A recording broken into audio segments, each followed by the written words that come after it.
August 16, 1977, 3:30 p.m. Dr. George Nicopolis, known to everyone as Dr. Nick, stood in Elvis Presley's bedroom at Graceland, staring at the lifeless body of his most famous patient lying on the bed.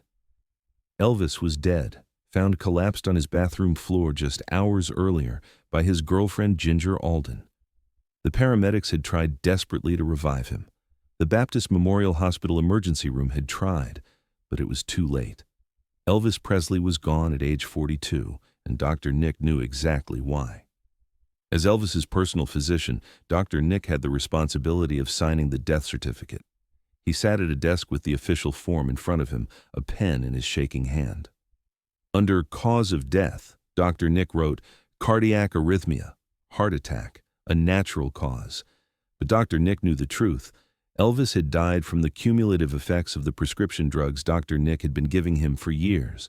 Thousands of pills, painkillers, sedatives, stimulants, sleeping aids, all prescribed legally by Dr. Nick, all contributing to the death of the most famous entertainer in the world.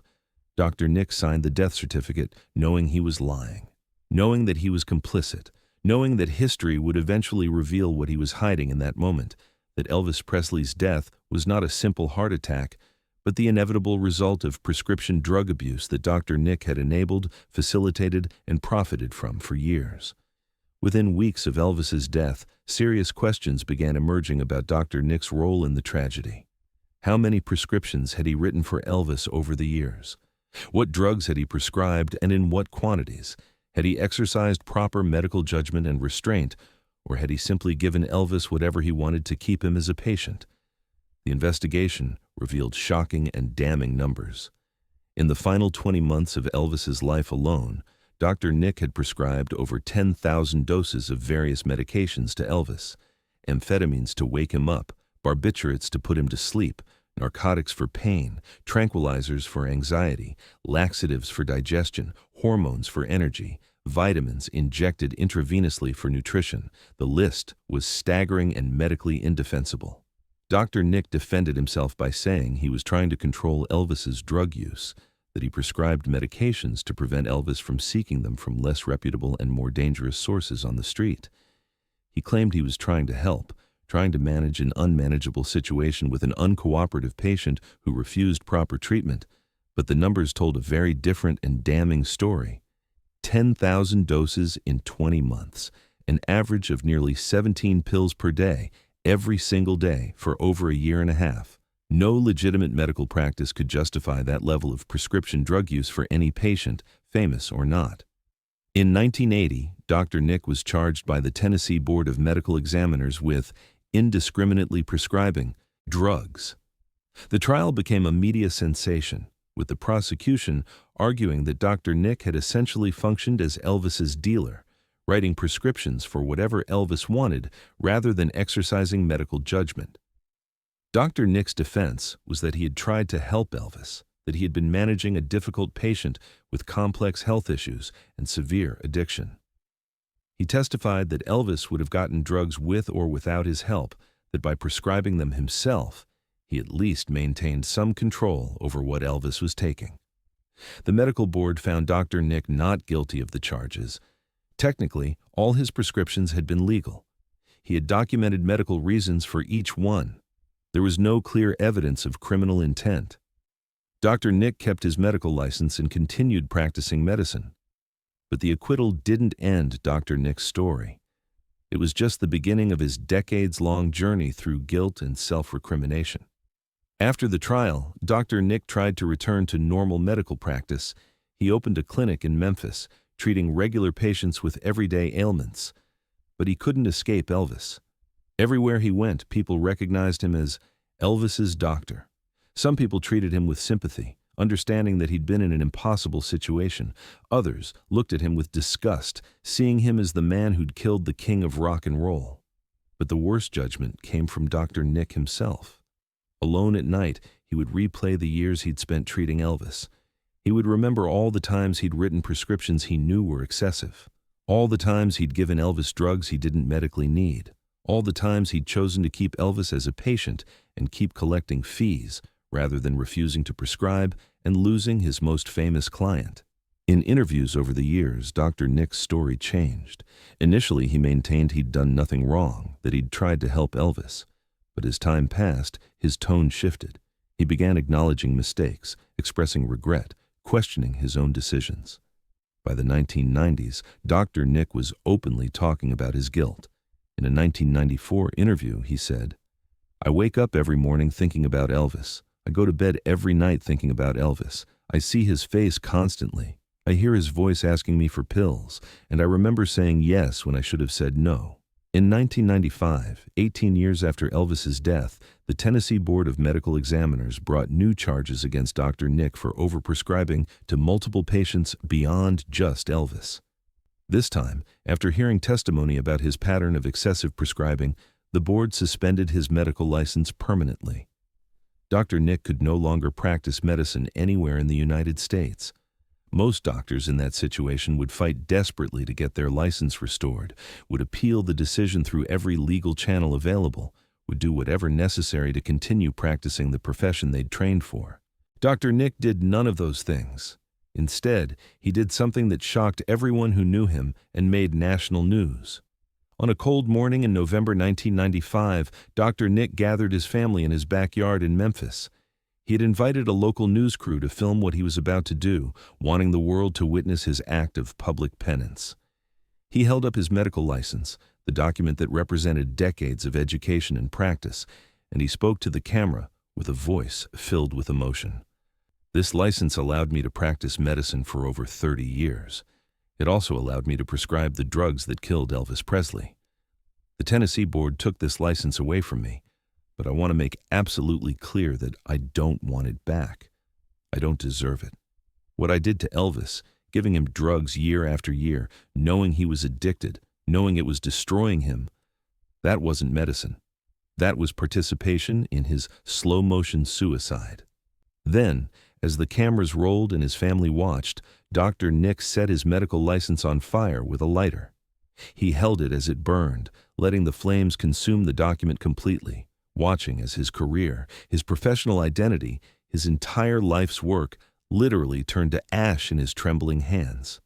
"I'm burning this license because I don't want anyone to ever wonder whether I think what I did was acceptable," Dr. Nick said, his voice breaking with emotion. "It wasn't.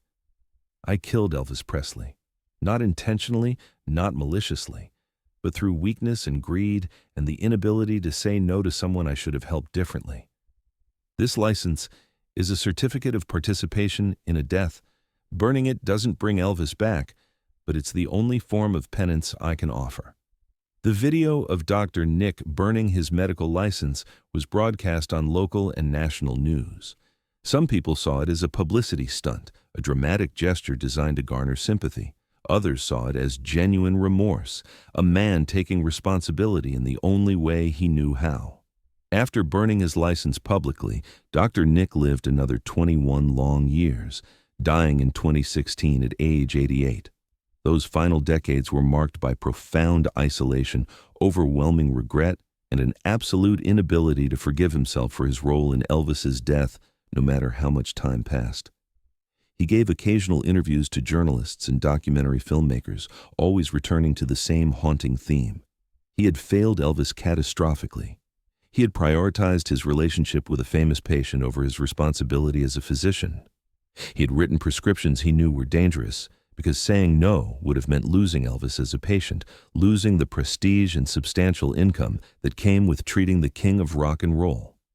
In a 2009 interview, Dr. Nick was asked directly if he'd ever found peace with what happened to Elvis. He answered with brutal honesty, "No, never, not for one single day. I see Elvis every night in my dreams. He's always asking me for help, and I'm always giving him pills instead of what he really needs. I wake up sweating, feeling like I'm still killing him over and over. The trial acquitted me legally, but I'll never acquit myself morally. What I did was wrong, and burning my license didn't change that. Nothing can change that."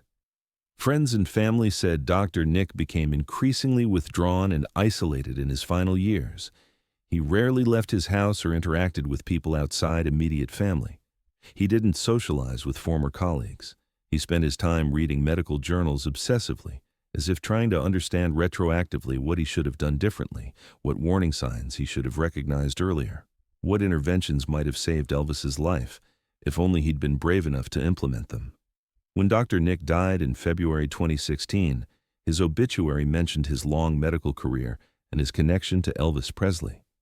But people who knew him well said the most important thing about his final decades was his guilt, his inability to forgive himself, his belief that he had committed an unforgivable sin by prioritizing his career over his patient's life.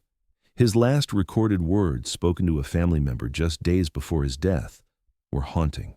"Elvis comes to me every night. He's still asking for help, and I still can't give him what he needs. It's too late. It's always too late." The story of Dr. Nick burning his medical license became a cautionary tale in medical schools. It's used to teach about the dangers of becoming too close to patients, about the importance of maintaining professional boundaries, about what happens when a doctor becomes complicit in a patient's self-destruction.